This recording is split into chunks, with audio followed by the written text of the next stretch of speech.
এই যে শোনো, নিউ ইয়ারে আমার একটা গিফট চাই তোমার থেকে। আর গিফটটা যেন দামি হয়, হ্যাঁ মানে খুব দামি, কয়েক লাখ টাকা। ওকে? কয়েক লাখ টাকা? কিন্তু অদ্রিতা, এত টাকা আমি একসাথে কখনো দেখিনি। তোমাকে এত দামি গিফট আমি কি করে দেব?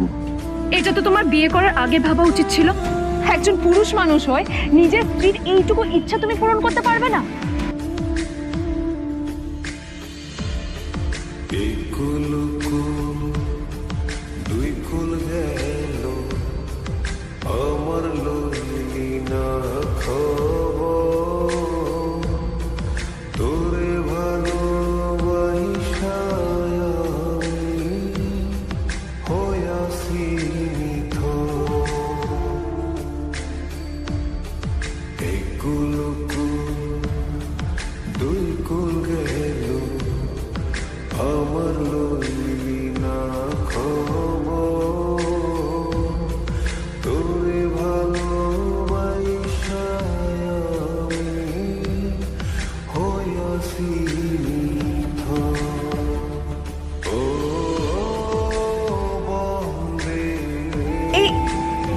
এই ফোনটা মানে এটা তো একটা স্পেশাল এডিশন।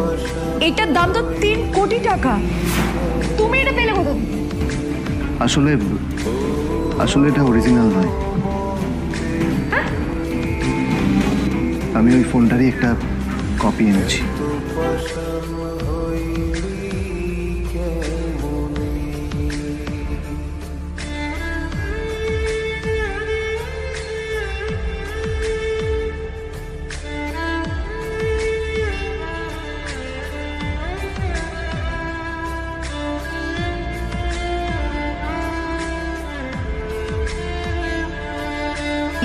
ফোনটা একটু দেখুন না প্লিজ।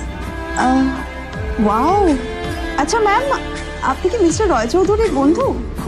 কে মিস্টার রয় চৌধুরী?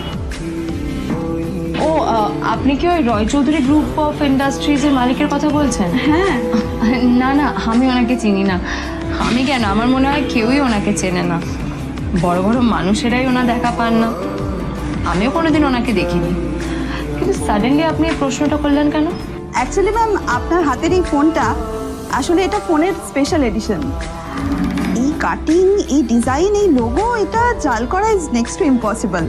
আর গোটা ভারতে বিক্রি হওয়া এই ফোনের সেকেন্ড পিস এটা, যেটা মিস্টার রয় চৌধুরী কিনেছিলেন।